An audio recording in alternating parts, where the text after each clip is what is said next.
How can colleges and universities foster a sense of belonging among their communities? That is the critical question that the authors of our books this year asked in our series, Academic Innovation for the Public Good.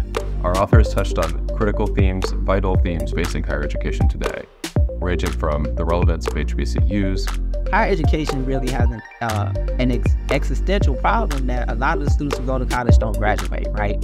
And what we found is that HBCUs almost across the board are more likely to graduate a Black student and more likely to help them sort of long-term in terms of their income mobility. Through affirmative action and college admissions. What is our mission? And is what we're doing really aligned with our mission, right? And if you go back to the mission statement, and look at what colleges are saying is their mission, a lot of it has to do with teaching, and has to do with research, it has to do with contributions to society. And when we think about that, obvious why we do things the way we do, right? To belonging on campus and what we can do to enhance it. Then we start thinking about how are people being robbed every day of these powerful psychological messages that so many others are getting.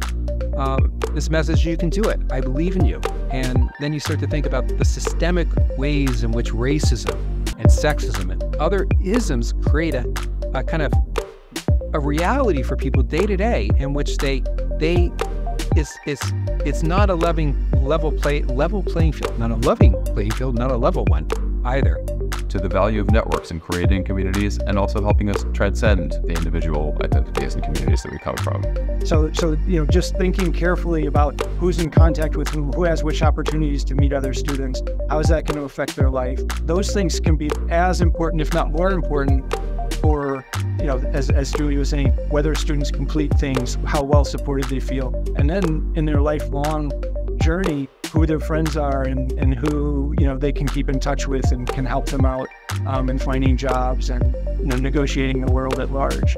Join us for part 2 of the Academic Innovation for the Public Good series this August, where we will focus on how higher education can unlock the gates of knowledge.